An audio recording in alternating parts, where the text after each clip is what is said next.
Patti, thank you so much for coming and joining in on Plant-Based Chat today.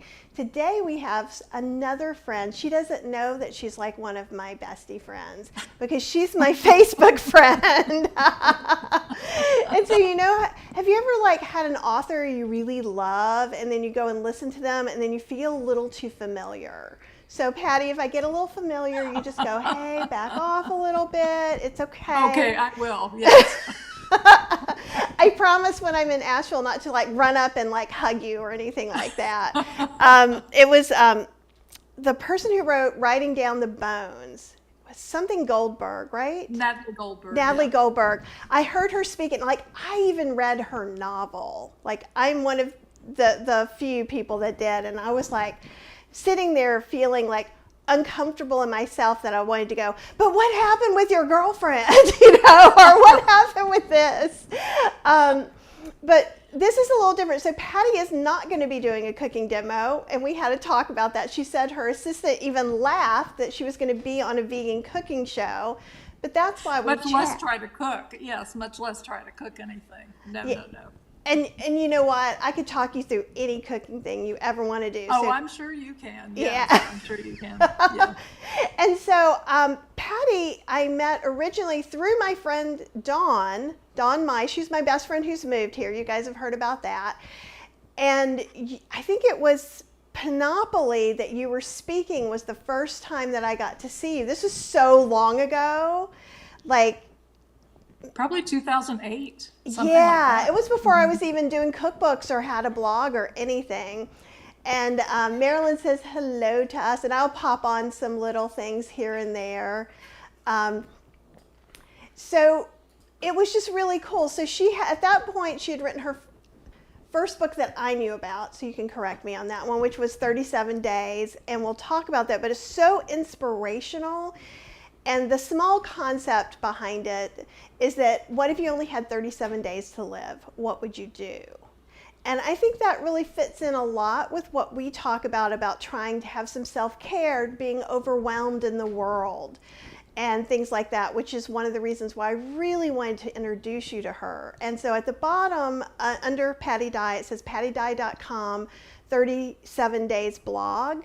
That's where you can get some of that information. She's also so prolific, so I'm going to let her explain a lot of the things that are fancier words than probably I will use, but she's basically about opening up minds and opening up the world and opening up your heart is how I would describe it. And I just find it also uplifting. So you should follow her on Facebook and get into her groups, and I'll try and come back and leave some more information about that. But also, she's gone from vegetarian to vegan, really plant-based. It's not really vegan.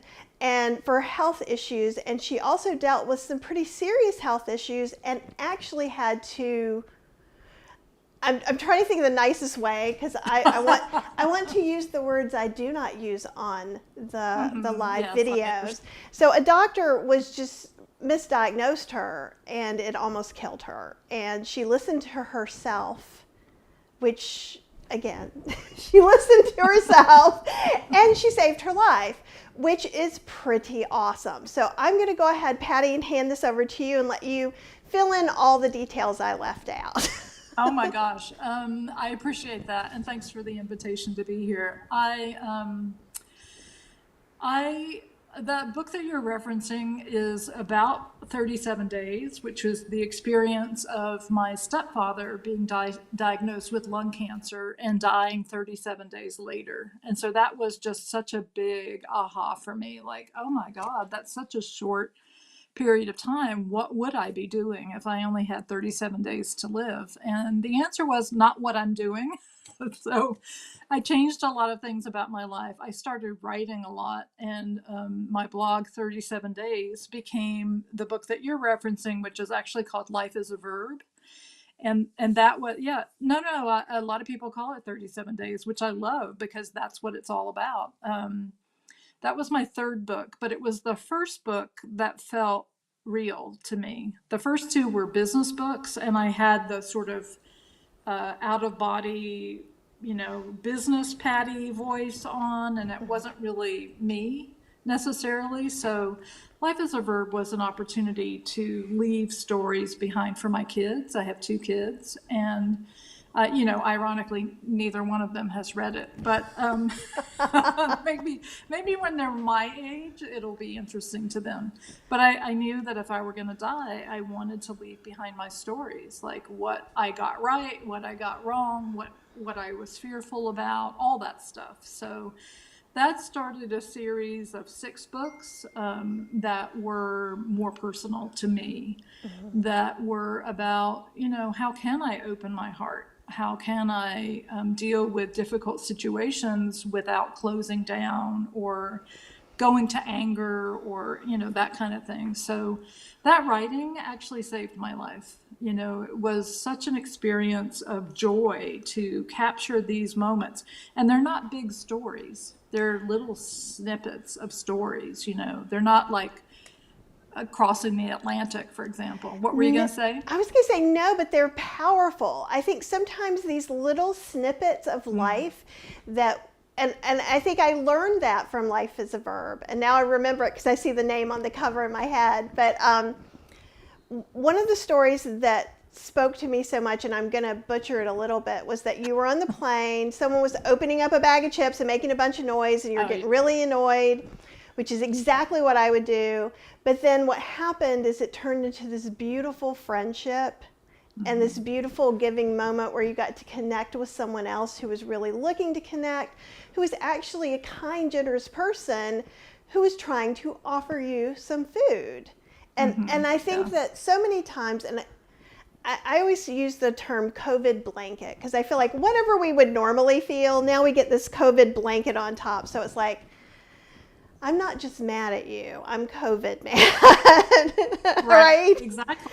And you can see it out and about. And I can see it in me too. Like I really have to try and talk myself back. So, but seeing those little stories is a lot about, because you're saying they're small snippets, but it's about recognizing what you're feeling, thinking that through, making choices to find out that information and not make assumptions, which I think, I know it makes me an unhappy person if I make an assumption, because I'm probably always going to be wrong. Yeah. I think a part of it for me is I started asking 2 questions in situations like that. What would love do? And that's a big question for me. It's hard to get there sometimes. Love would grab the bag of chips and throw them in the aisle, and the other one is, what if this is the best that person can do at this moment, And they didn't speak English very well, so that was, in some ways, the best that they could do, to be generous in that way. So, yeah, we became very good friends after that.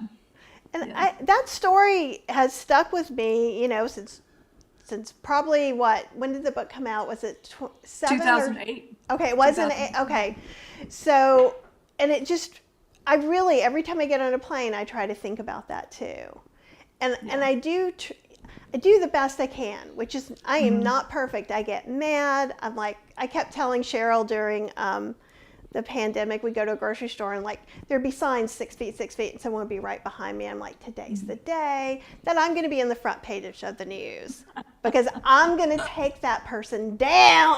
I remember being, because I think I am very authentic here on lives and I try to tell you all those things. But the only difference between me online and offline is offline, I curse like a sailor. And I know some people find it offensive, so that's why we don't do that. If you do that, Patti, that is okay. We will deal with it. I think something will come out. We're all grown-ups here. I think it'll work out, and that I don't tend to get angry and frustrated because I'm not in the middle of the things that make me angry and frustrated. But I want to be real clear that I get angry and frustrated just like everybody else. Oh, yeah. I put my hand up, I definitely do. And some days I'm able to, step back from that. And some days, honestly, I'm not. And what I loved about that book and all the writing that went into it wasn't the pretty version of me. It wasn't the, oh, I'm so enlightened, version. It was, here's how I screwed up. And here's what I wish I had done. Or, so in some cases, those are the stories that I tell, for sure. Yeah. I love that. And so like a lot of times, because I teach about doing live video some too. And so we always have this like real meta conversation. Like it always feels weird to me to talk about authenticity, because if you're talking about being authentic, are you being? But I think in this case, and I think being our authentic selves isn't necessarily, like you said, being our highest, most enlightened self. No. It's letting people know the steps you're taking to try and do the best you can. Last year I had a lot of anxiety and depression, and I tried to say, yeah, things are harder for me. Let's do it this way. Because I think when you're authentic and you tell those stories maybe you don't want everyone to know about you, or the thoughts, like you could have left the thought out in that story that you were irritated and no one would have known. But adding it in put me into the story. Right, because we're all human and we all have those moments of, for God's sake, stop what you were doing. Yeah, I miss like don't talk to me on the plane. I got my headphones going on in there. And I love, and how do you feel that saved your life? Because that was a statement you made, writing that book saved my life. I think the reaction that I had to the first two books, you get a box of books from the publisher. And the first book was my first book. It was from Simon & Schuster. It was a Fortune magazine best business book for the year it came out. But I opened the books on the porch of our house, and I didn't feel anything. Like I had written it from a place that was what my father always used to say is, you'd make a great attorney, because I could speak dispassionately about things. I could do the business, spiel kind of thing, but it didn't feel authentic or real to me. And so when Life is a Verb came out, one of my favorite photos is of me opening that box of books, because that was my heart. There's my baby, And so it was, I think, an investigation of what I actually was doing with my 37 days and what I didn't want to continue doing with my 37 days. So yeah, it was a beautiful transition for me. Definitely. Well, and I think, isn't that, because you've built such a huge, warm, wonderful community. Because we talk about, like, I have a private Facebook group, Vegan Recipes Cooking with Kathy Hester, and it is a warm, welcoming group where people support. If you want to do Meatless Monday, or if you want to go whole food, plant-based, no oil, or sophist-free like Chef AJ, whatever you are, you can be there. And I feel like your groups and your Facebook pages are like that. Like it's just like this big warm hug. And that's another reason why I wanted to bring you on, is because I think people find too many unwelcoming spaces online. Well, I will tell you this. I decided to go vegan many, many years ago. I didn't at the time. I'll talk about that in a minute. But I had to leave. This was before Facebook and Facebook groups. I had to leave a vegan listserv because it was the most militant, angry bunch of people I had ever encountered. It was so counterintuitive to me. So I love that there are spaces for people who are trying it, who are dedicated to it, or are just trying it for the first time. It's just such a different, there's a welcoming, it's invitational, Yes. Come learn, come join us. It's not, you did this wrong, Who's more vegan than vegan, right? And like there's a term in the gay world called gold star. So I use gold star means if you're a lesbian, you've only been with women. Or if you're with a gay man, you've only been with men. Like from the time you popped out, no mistakes or whatever.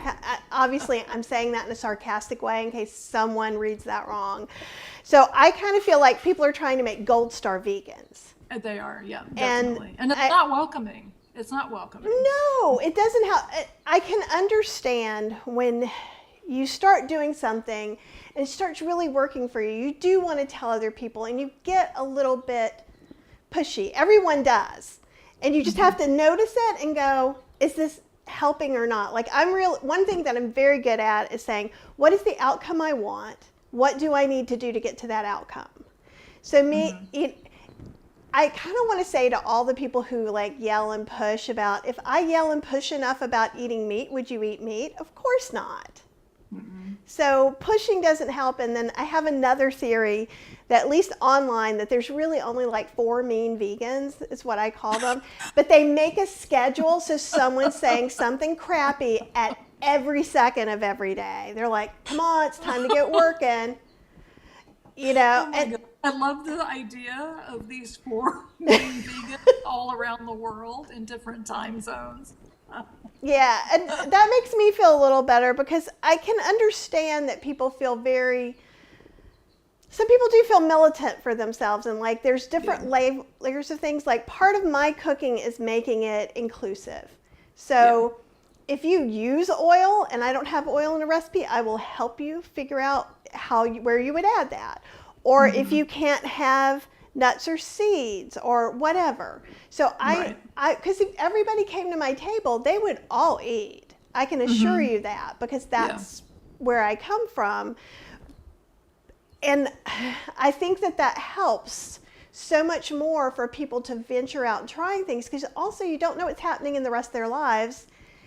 And most people aren't just, the only person. So like, Patti, when you made your change, you had 2 daughters, a daughter and a son, and a husband in the house. Yeah. And so everybody has a different life circumstance, and they're doing it for different reasons, So it's like any, I do a lot of work in corporations. Any change process, this is a change process. It is the same as any other change process. Nobody changes by being yelled at and beat over the head with something. That's just not the most effective, efficacious way of getting somebody to make a change. So I think you really understand that with the approach that you have. Well, I think everybody likes a tasty cookie they can eat. And I can even make cookies Chef AJ's people can eat with no sugar, flour, salt, oil, avocado, seeds, or nuts, And I don't know if you know Chef AJ at all. I do, yeah. I love her. She's awesome. And she deals with a very difficult part of the population sometimes, which has food addiction. So I really love supporting her whenever I can, because that's something not a lot of people deal with. She was like, you can't make a ranch dressing for me, because she's actually allergic to beans personally too. Wow. And I was like, of course I can. And so I roasted an onion, and that was my creamy base, and we made a ranch dressing. Oh, wow. That's so cool. Yeah.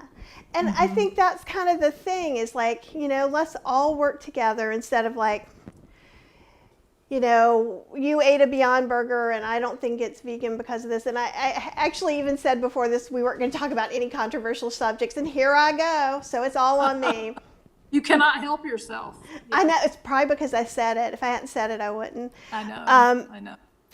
And those are things that, I think over having the group for 5 or 6 years, there's been like 4 incidents of someone said something and someone got, all up in arms. And I'm like, if you're oil free and you don't want someone to eat a Beyond sausage, telling them not to eat it isn't going to do anything. And in fact, Beyond sausages and Impossible burgers, my wife went plant-based, right? Plant-based.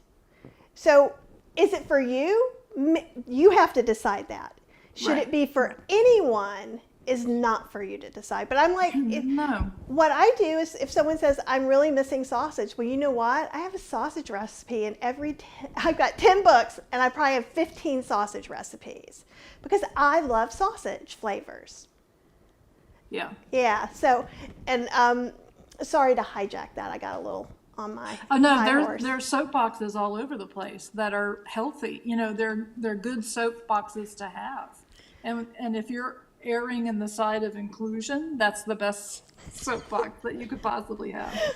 Yeah, it's interesting because on Twitter, I started following a lot of vegans on Twitter, and I get a lot of really great information, and I also get into some of those controversies, which it's not my circus and not my monkeys. And so I'm just going to quietly scroll past and, move on to something else. So, yeah. Yeah. I put on my mom voice every once in a while. And like I said, four times in like 8 years is nothing on social media. Yeah. And then in the beginning, I'm like, now, and this is what being kind is. And if you're saying something and it's not to be helpful, perhaps you shouldn't say it at all. But here's my line. Do feel free to have an unexpressed thought. Oh, I love that. Okay. Yeah. I mean, I have feelings about things like the Beyond Burgers and stuff like that too. But I don't feel the need. Like, my voice is not helpful if I'm, the negative voice of you shouldn't be eating that. It's different. I mean, I have lots of things because of my heart that I can't eat that other people who consider themselves vegan are fine eating. And it's not for me to say you can no longer have that, I totally agree with you. And I think this is a kind of a good conversation because since a lot of the people I work with do have health issues, and that's why they're limiting their diet. I also work with other people that's not the case. Sometimes they are having health issues, but they're going to use some other products to help their family feel less, right. You can't have this anymore because I'm not having anymore, which is not going to help them either and help them be healthier. And I do agree very strongly that you have to look at what your goals are, and that's how you're going to make your decisions. And if you don't have the information, asking people and gathering the information is wonderful. But I would be very careful of generic questions like, is Beyond Meat healthy? Is carrots good? Well, okay, carrots are good. But if I decide I'm only eating carrots for the next month, perhaps they're not so good, right? At some point, I'm going to have some sort of deficiency, and I could be very orange if I ate only carrots every time, will be. Right? Yeah. So, and again, that doesn't mean carrots are bad, but we have to look at what we're doing, and different people believe different things too, as in some doctors are 100% all the time, you wouldn't have a little bit of poison. There are other people that I'm inclusive and more moderate in my voice around this. And that's and I never try to make your decisions for you or, I will help lead you to recipes and things like that.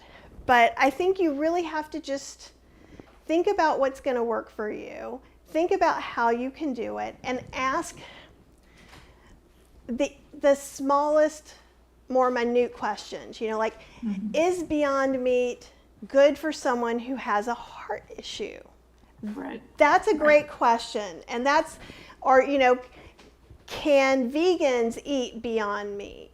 Or something like that. Because I think and if you're in the wrong group, they're just going to come at you anyhow. I will, So I don't trust me. No. Yeah, I don't want you guys to feel, come to Vegan Recipes Cooking with Kathy Hester, you tag me and I will talk to you in the most gentle way possible. But, just be moderate about where you go, because some people, if you eat anything from a non-vegan restaurant, they consider that to be non-vegan. If you're getting something in a shared fryer, some people consider that vegan, some people don't. Right. And just like anything else, you have to figure out where your stopping point is, because last I checked, car tires and bike tires have animal products in them. Oh, yeah. And this is in no way for me to say, stay in your house and get a horse, right? I'm not, but we live in the world, and as long as we live in the world, we do have to draw some lines. We could choose not to wear leather.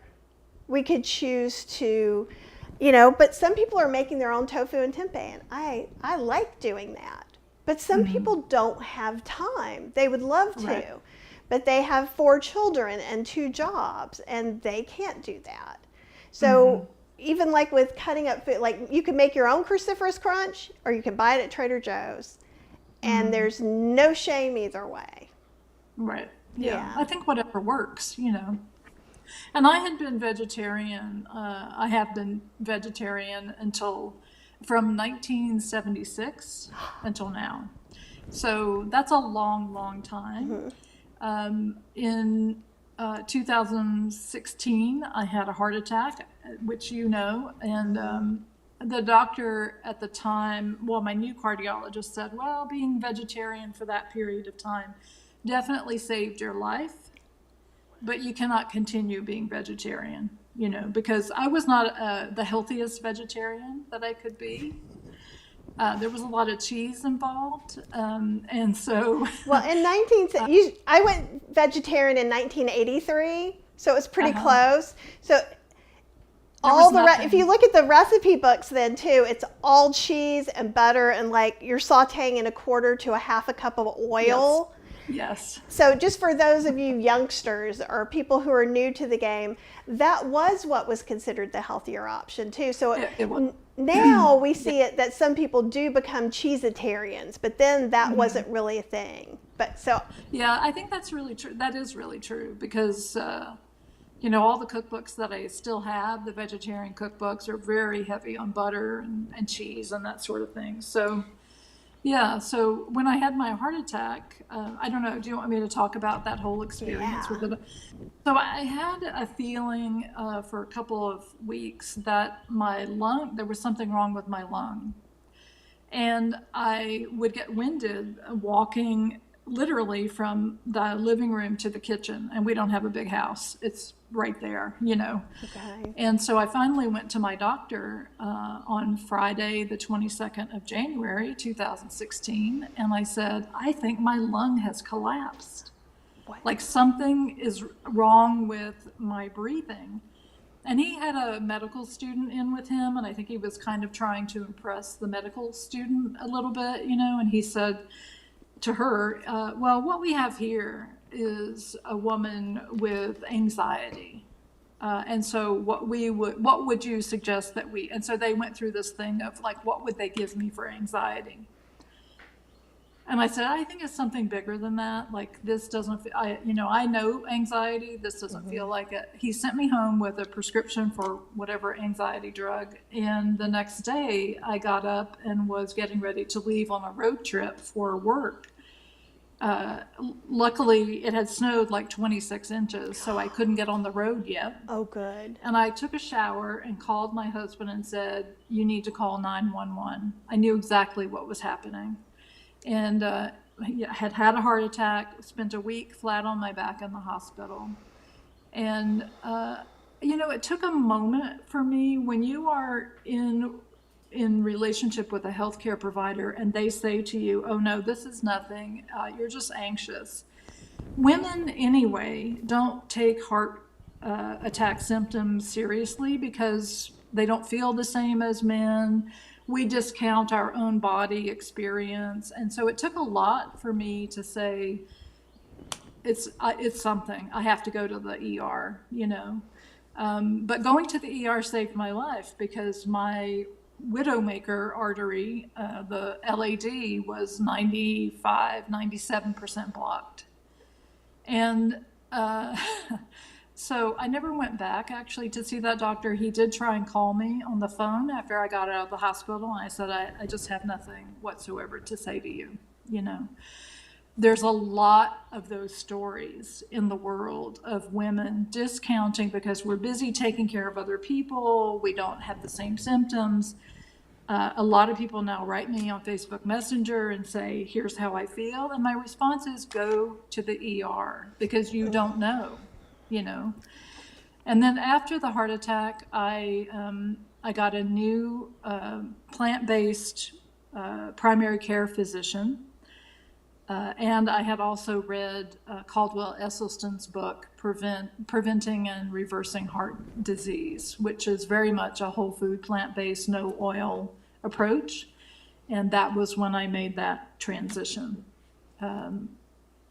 2016, 17, yeah. Well, that's amazing. And I wonder, and just so you know, I don't know if you know this, I've switched you to full screen just because this is like important. I want everyone to be focusing on you while I'm we're glad doing I this. can't see that. That's all I can say. You look beautiful and you have wonderful glasses on as always. So I always worry, I am a worrier, that when people especially are in the middle of a health crisis or recovering from one, that's making such a drastic switch to the diet can be a little bit harder because that's just, whenever we change anything, that's an extra stressor. Can you talk a little bit maybe about how you felt and maybe what you did to make that easier if you were able to find anything? Yeah, there's a piece of my mind that is not predominant, but it's there and it's very rational. And again, it is by no means dominant in my brain. But when I read the work of Caldwell Esselstyn, I thought, this is how I stay alive. I have a relatively young son. I have an older daughter. I need to be alive for those people in the world. And so I saw it as a kind of the beginning of a choice point for me, that I can make choices every day that lead me toward living longer or lead me away from living longer. I chose over, a couple of months to go toward living longer. And I'm not here to say I have 100% done this well. Peanut butter cups will always exist in the world. And there will be that moment of real temptation. But for the most part, I ask myself, when I'm getting ready to eat, is this leading me toward something or away from something? Is it leading me toward health or away from health? The thing that I did for myself, because I was cooking for other people, which was hard. That was hard for me. I'm making lasagna, not a vegan lasagna, but a cheese-filled lasagna. I decided that I had to make my meals extremely simple. So I told you I brought show and tell, and Yay. it's a really silly show and tell. So the sweet potato became my best friend because I could cut the sweet potato in half, put the cut sides down, bake it for 35 minutes, and there's my dinner with black beans on it, for example, and maybe some balsamic vinegar. So I didn't make elaborate meals for myself. I made it very, very simple. And that was the thing that was more sustainable than seeking out really complex vegan recipes at the time. So your recipes, like chili and sesame cucumber noodles and things like that I use from you, even though I have to adapt them somewhat because of the no oil piece in some recipes, those became the centerpiece. I eat the same thing for breakfast every single day of my life. I don't mind that. That is a consistency that is manageable. I always have the ingredients. I like how it tastes, and so that's what I eat every day. So what do you eat for breakfast every day? I have to know. Oh, I eat savory steel cut oats Yum. with nutritional yeast, kale, turmeric, and hot sauce, cooked in my Instant Pot. I love that. And people hear that and they're like, "Oh my God, that sounds really disgusting." I love it. It's very grounding for me. It's warm. It feels really filling, and so that's what I eat because as part of the heart nutritional plan, I eat 6 cups of greens a day. So that takes care of 3 cups of it, or 2 cups of green. So it starts the day in the right direction, I guess. So very simple foods, very simple. Like chili is always a really simple thing to make, a vegan chili. And so and if my son wants, cheese on top of his, then he can do that if he wants that. So I also, at the time, to really focus in on this, but not obsess about it, I started tracking everything that I ate. I wanted to make sure that I'm keeping the fat for this heart diet at a certain level. So I would track everything on an app and just make sure that I was getting the 6 cups of greens, for example. And that made it easier for me. Would And you I say, felt better. I mean, I felt much better. oh, that's great. And that always helps when you start feeling better. Because, like, walking does, I feel better when I walk Yeah. mentally. But sometimes that other part of the mean, horrible voice in my head goes, no, you don't want to walk. You want to take a Oh, nap. And you're like, okay, that sounds like a great idea. And then you feel bad. So I think, yeah, yeah. looking at what makes you feel good. And I was curious, is that an app that you would recommend to other people? And if it is, would you like to It is share? actually. I don't know why I started on this one, but it's called Lose It. Okay, Lose It. lose it. And the reason I liked Lose It was because it would tell me calories, carbohydrates, fat, fat, protein. I wanted to make, protein. So it gave me details of the foods that I was eating. Yeah. Now, what was your reaction, or what was your family's reaction to you going vegan? Were they just super supportive? Were they ever like, here, have a peanut butter cup, or anything like that? Or someone else in your family, maybe, or friend? No, it's interesting. I went recently with my son Felix to a shop. I can't remember where. And he said, I'm really, really hungry. Can we just stop and get some French fries at Wendy's? He loves Wendy's French fries. And I said, sure. And before I turned in, he said, no, but I don't want to get them if they're going to tempt you to eat French fries because that's not good for your heart. So it's that kind of mindfulness or attentiveness that has been really, really helpful, even though he's not ready to give up the foods that he's a picky eater in some regards. And so he has things that he really likes, and I don't mind making those. I find as time goes by, I'm not tempted to eat those myself because I feel better, just mentally, I feel better when I'm not eating a vegetarian diet. When I've moved from that to plant-based, whole food plant-based, no oil. So, yeah, I did recently. I bought myself. I started getting veggies from my from my local organic market. And here's the thing: every Friday, I pick up couple bags of veggies, different ones, and if these are out on the counter, this is what Felix eats for snacks. He loves the little green end. If I have these, which we have been buying a lot of cuties, that's what he eats for snacks. So it's the same for me.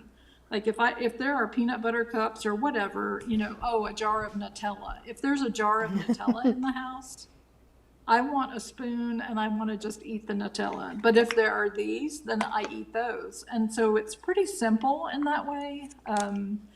Whatever you make available and it's pretty, then that's the thing that you'll eat.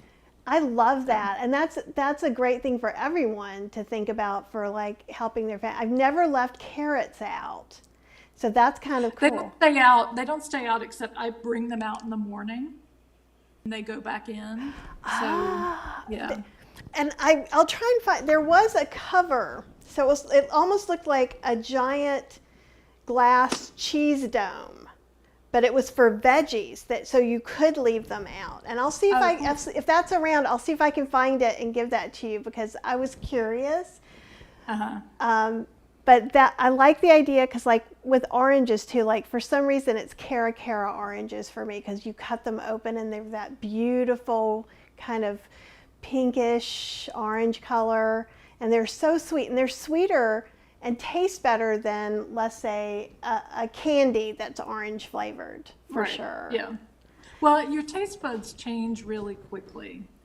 It doesn't take a really long time for a red pepper, like if you've been used to eating sugar and all that, uh, for a red pepper to be so sweet, like extraordinarily sweet, once you eat one after you've not had sugar for a while. And those things I think are fascinating. I mean, I love that kind of discovery of, wow, this tastes completely different now that I'm not numbing myself with, tons of sugar. Yeah, I like that because I will full on admit that I was like before pre-pandemic, I had actually lost some weight that I have obviously gained back. And some of it was some other sugary treats and things like that that we started doing. And we are actually, one of the things I'm doing is I got a new toy because I love appliances. And so I got a Ninja Creamy, which so it's kind of like an ice cream maker, but it's a little bit different. But you can also do like nice cream in it. So you literally can take one of these containers, smash a banana, a little vanilla, freeze it till the next day. And it's like it shaves it. So it gets super creamy. And I think it's easier to clean up than the Yonana. But I'm going to be, all my people, you're going to be seeing all this real soon, possibly even this week. And so I got that because I'm working on also developing an oat ice cream that's date sweetened and some things like that. So usually when I'm not in the state that I was because of COVID, I can be smart and proactive and find those things. But like we ate a lot of the So Delicious coated bars. And we did exactly what you expect. Then we had one every few days. Then we had one every day. Then we were like, maybe we should have two. And now we're not having them at all again. But, I like the idea of remembering that as you try some of this, it will get easier. Because I think a lot of people see, I think a lot of people see a long journey as being harder than walking to the stop sign. Yeah. And I think when you're talking about a physical journey, you have to build yourself up. But I think sometimes it's the opposite with this changing of your taste buds and your eating. Yeah. Once it's changed, it's changed. Mm-hmm. Yeah. And we live in a culture that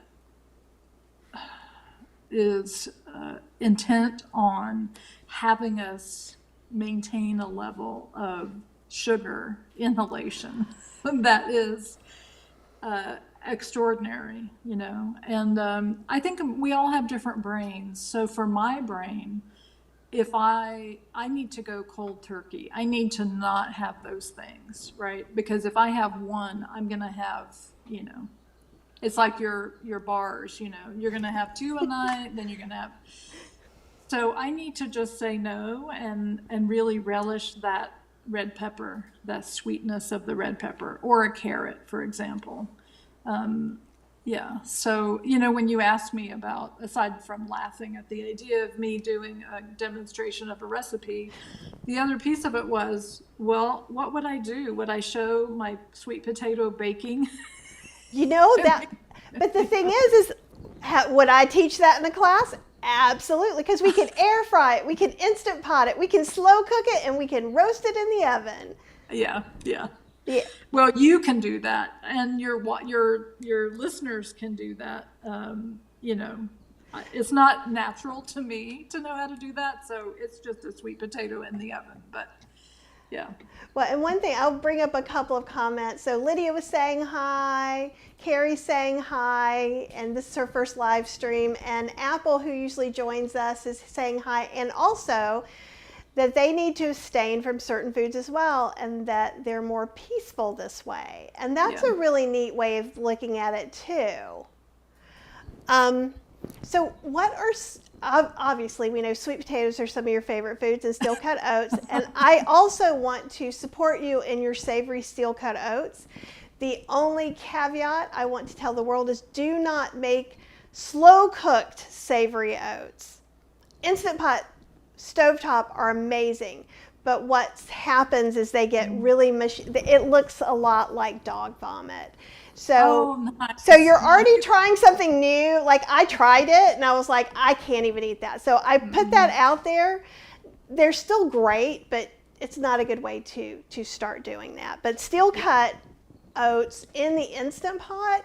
You could even I usually cook mine for 3 minutes. I'd be curious how you cook yours. I cook mine like Jill Newsonow does. So we like our steel cut oats very chewy, and it gives you a lot of satiation that way too. How about you? Yeah.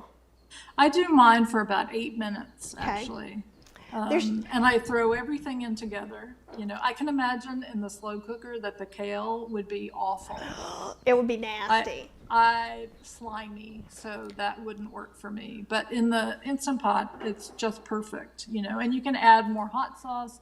I found that when I first started that I really needed the spice of like a salsa or a hot sauce without oil, something that would, kind of rev up my taste buds, because they were coming from an over, stimulated place. And then now I don't, I eat sweet potatoes. If I don't put black beans on them, I eat them plain. So it all kind of shifts over time.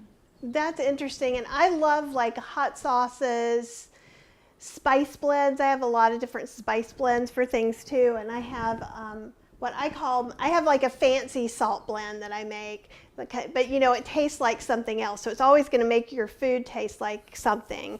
But the plain salt substitute that I recommend is 1 tablespoon of garlic powder, 1 tablespoon of onion powder, and 1 teaspoon of ground celery seed mixed together, used as you would use salt, because Joanne said she gave that recipe to a friend and that's what she put in her soup, all of it. And I was like, no!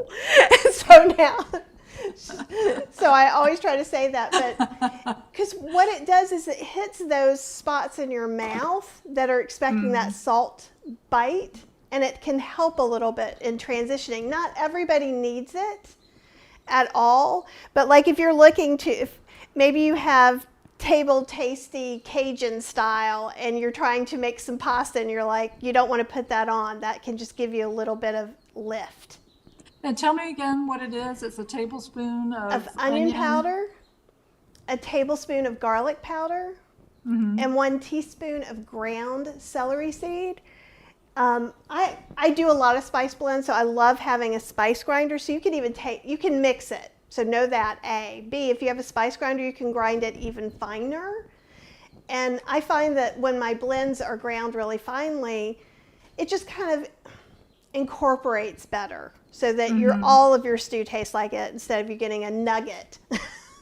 That's great, because I remember when my father had heart disease, and he actually died young. He was 53 when he died of heart disease. But I remember when we all went on his heart diet, and remember, this is like the 70s. He missed salt so much. Like everything was, and I grew up in the South, everything was, flavored with, what do they call that? Fatback. And I mean, there was just a lot and of fatback is salted fat. It's a cured salted meat for people. I grew up in Winston-Salem, so it adds salt and fat. Yes, yeah. So I remember him really missing salt, and there weren't things at that time, really, there weren't salt substitute kinds of things to give him, so this is great. That's back when accent was the thing, right? When everybody was adding extra MSG to everything. Yes. Right. Exactly. I think we're close to the same age, so I think we grew up about the same time. Yeah. So, is there any advice that you would, maybe any advice that you want to give people about like listening to their voice, being an advocate for themselves in healthcare? Because like I know it's in a way, it's such a small, tiny sliver of what you have done, but I feel like, especially being in your group and things like that, I hear about it enough that it reminds me. Mm-hmm.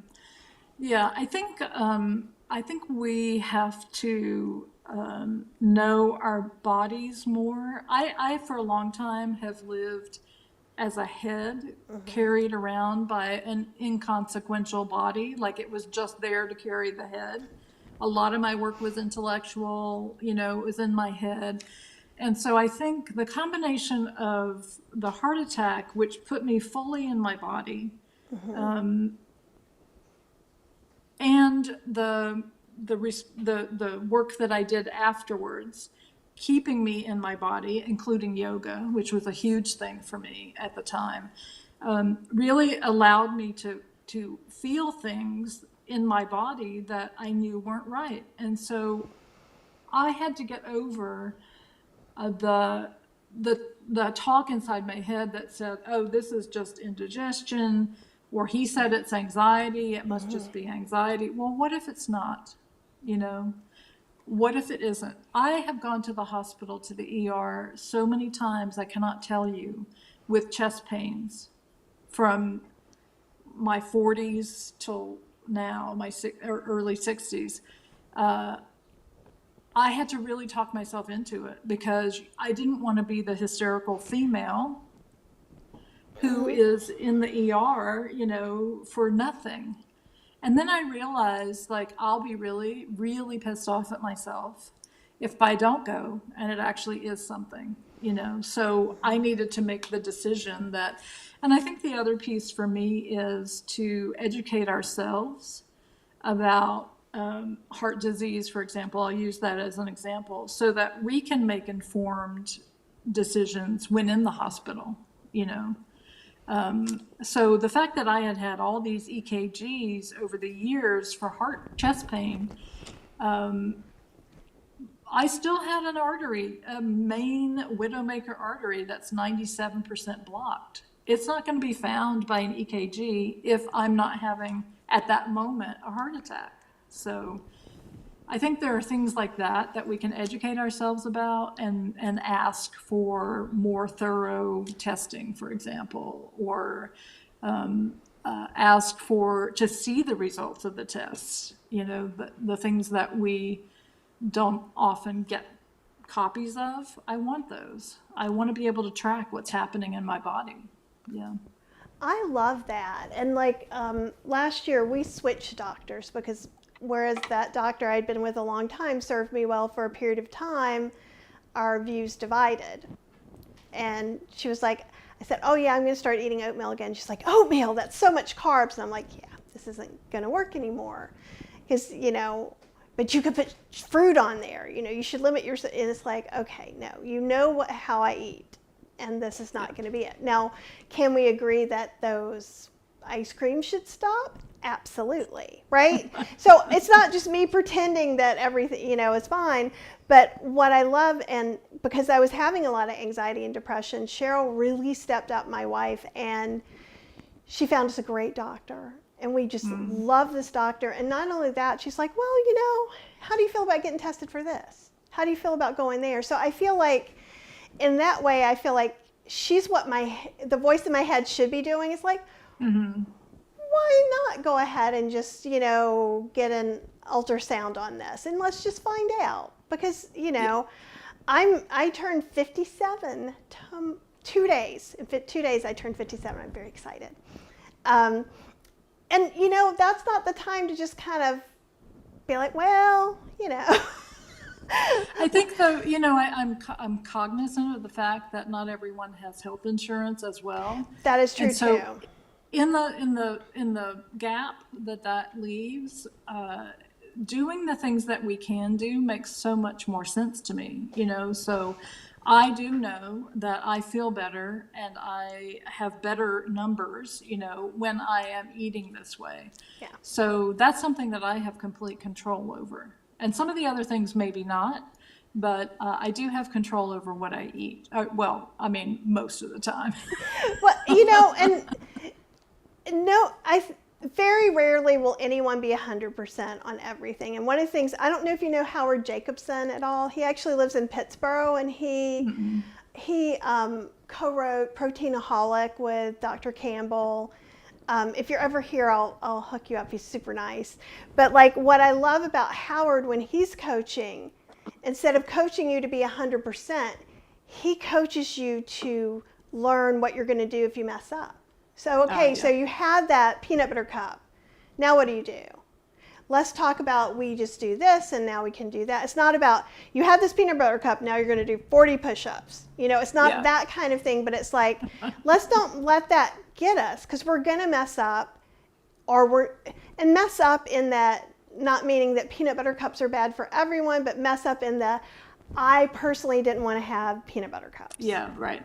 So, Yeah. so knowing that no food is necessarily inherently good or bad, but that if it's not on your food plan and not what you're planning to do, that's when it happens. So when I did, because 2019 was a great year, Cheryl, and our labs were amazing.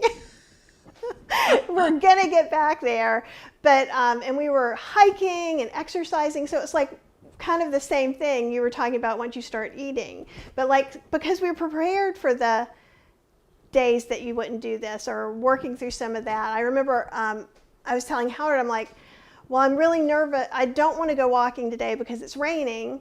And when it's raining, I love the rain and I want to stay in my house. I get a lot done. So I'm the happy rain person. Yeah. And I will cancel a lunch out if it's raining because I want to stay in my house and be happy. Right? And he's like, well, what's going to happen if you don't walk today? And I'm like, what if I just stop walking then? What if I never do it again? And he's like, then you say, screw it. And you do it anyhow. Chances are it's not going to happen. Yeah. You know? Yeah. And kind of taking it to that point. And I think that is a really good way of thinking of things too. And I think that you brought up an amazing point about women also being discounted. And I'm reading so many more stories because so many more people are talking. Your health is being discounted, or like a previous health professional, while I was having a lot of anxiety, said, you just need to figure out what you're going to do about that. You got to figure something out. And I'm like, you're my doctor. This is where I should be figuring this out. Yeah. You know? Yeah, I think we don't trust ourselves. And so the first part is to really trust that we know more than we think we know about ourselves. I will say I met with Dr. Esselstyn a couple of times, and I was very heartened by the fact that on New Year's Eve, every year, he eats 6 mini peanut butter cups. So I feel like there's that one moment in time when I can. Right. And I love that because, again, it's not like the mean vegans. It's not all or nothing. It would be great. You know, there's parts of things I would love just to flip a switch and be that way. But, you know, reality is very different from that. It is indeed. I think we have to give ourselves a lot of grace. We're living in a world that is completely turned upside down at this point. There are all these stressors from COVID and war and politics and everything that's happening. So on the one hand, we can control this piece of our lives. On the other hand, we can give ourselves grace, you know, when we drop the ball for a moment, or and that's what I aim to do. I don't want to stress myself out more, but around what I eat, but I am making really good choices in the direction of where I want to head, as opposed to where I don't want to go. And that's just amazing, though, just making those choices, being okay. Do you have any coping mechanisms if you made a bad choice? I have to remove myself from whatever it is. So let's say Felix brings, chips into the house.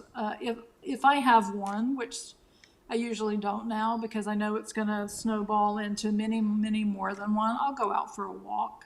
I'll do something that is moving my body. And like yoga, when I started yoga, that was a big key to my success, because yoga insists that you are in touch with your body. Like, where your body is in space. It feels different by virtue of doing yoga. So I will move towards some sort of movement that will remind me, oh, this is how this feels, and this is why I'm doing this, because I want to keep that little ticker going for as long as possible, So, yeah, and I think regret is such a big human emotion. I don't want to feel regret. I want to avoid regret whenever possible. So that sometimes will keep me from doing things that I would regret. That's a good thing to bring up too. So there's so much to take from this, and there's so many more things I want to ask you about too, because I love your whole worldview. Obviously, we have some similar moral compass. Maybe that's a good way to put it. Yeah. Perhaps a similar love for peanut butter cups too. Because as you've been doing this, I'm like, I bet you I can make something. I want some. Yeah. Yeah. Well, also I'm thinking there's a couple of like fudgy sort of things I've been wanting to make, whole food, plant-based, no oil. So maybe you'll get me going there. And you have to see this. Apple says thank me for introducing Patti, that they have a bit of a crush. I love crushes. I love crushes. I love many of them myself. I love it when you talk about your crushes. That's another thing. That's one of the things that makes me feel too familiar with you. Because I'm like, I have some of those crushes too. Yeah. But it is nice, and I just think that you're what you've done, how you've stood up for yourself, how you've made these changes, it's admirable. But then I also, even beyond that, when you guys start digging down into Patti's site, there's just so many other things too, because it's like opening up our worldview and just seeing how alike we all are. So I encourage you guys to follow her, and I'm hoping we were nice enough that you would consider coming back to talk a little more, because I'm tempted to keep you a whole other hour, and that is just not fair. I would love to come back. I might even work up to doing a demonstration of something. So, I would have to clean my kitchen, and that's really the only downside. But do you? Do you see behind me? Look, I think you can even see some dishes that are in the sink drying. Yeah, no. We're not that kind of show. I'm the Harry Potter t-shirt, maybe I showered, maybe I didn't. You would never know. Good, and Apple just followed you on Instagram. And on Instagram, you are Patti Digh spelled out? Yeah, everything is at Patti Digh. Yeah. Okay, great. Because she's a smart person, unlike me, that decides to do all kinds of crazy things places. So follow her on Instagram. Make sure to find her in Facebook, because I think Facebook is where I noticed that your people talk a lot. And my people are going to love your people. They're very artsy. And if you get Life is a Verb, one of the things that's also so cool, my friend Dawn, I don't think I've told you that she's an artist, and she does a lot of mixed media stuff and Zentangle and different things. So she has some art pieces in Patti's books. And that's one of the things that's so cool, because you have like little small snippets, but then you add in all this visual beauty. Yeah. Is there any book you would want to recommend someone to start with? And is there a new one that we need? Life is a Verb. Yeah. I would start there. The other ones, there's one about being creative. Creative is a verb. I did a book, my last book was around loss, the geography of loss. All of them have art from my readers, which has been so beautiful. It's like, I remember when Life is a Verb came out and all the art came in from readers. It would have felt like a barn raising in the Southern sense, you're together, you're pulling up the sides of this barn. And I just love that it's illustrated by readers of mine. Yeah. And that's such a great example too, because I do feel like the community is so nice. Like when someone has, I think you usually say if you need to know something or you need a recommendation, you put a post in there. And I love just reading through them. It's amazing. It's amazing. It helps me remember that the world is a kind place. Like as soon as I start thinking, reading too much news, seeing too Oh, yeah. much crazy stuff. Like even during COVID, we masked up, we went to TJ Maxx, and I was all like, oh, people are here. And then I had picked up this kindness mug that I use a lot in my lives, and I was like, because Cheryl's like, you love that, you should get it. And so I was carrying around some nice man who probably wouldn't have talked to me because of the mug. We struck up this conversation. We were both similar minded, and that, I hope everything goes well for you. And then all of a sudden I was like, cold chills. Okay, that's the message I was supposed to get. And I feel like a lot of the stories in Life as a Verb are those little moments that that changed me for months. Yeah. Just to remember. Yeah, absolutely. You have to be open to those. I think you have to, there's a certain openness to cultivate in order for those things to be received by you. So, do you have suggestions on how to cultivate that? The two questions that I raised earlier, what would love do? And, the reminder that people are typically doing the best that they can are two ways that I do. I also revisit the 4 agreements quite a bit. I post it on Facebook a lot, like don't take things personally, don't make assumptions. So there are those kinds of things that that I look at. I have Post-it notes of reminders to myself, around my computer screen, and whatever I can do to every day be more, and it's a mindfulness practice, really. The world is crazy and we're all busy, and, so just that moment of pause is an important moment for me. I love that. And I would suggest that everybody watching this, and I will go back to at least YouTube and put a link to get, oh my God, Life is a Verb. I'm a middle-aged lady turning 57 in 2 days, and I just proved it to all of you. That's hysterical. See, Patti, this is why we don't do things perfectly. We don't want to show me up that much. Now, do we? Exactly. That's my story, and I'm sticking to it. Well, it was just such a pleasure, and I knew it was going to be. And just thank you so much for your generous words of wisdom and sharing your story with us, and kind of, I'm sure it's not always easy to dig back into some of that hard stuff as well, especially health-wise. Yeah, it's, I think telling that story has helped a lot of people, and so that is worth it for me. Yeah, I mean, I think it saves lives, so what more could you ask for, What a pleasure to be here. It's so nice to talk to you. I know, now we might be real friends in real life next. I think we are. I don't know what you're talking about. Awesome. Well, thanks everybody for hanging out. Be sure to follow Patti Digh on Instagram, and I'll put all the other links so you don't have to think about them. Okay? And I have no idea how to hang up, so I'm just going to be here all day. All right. Bye, everybody.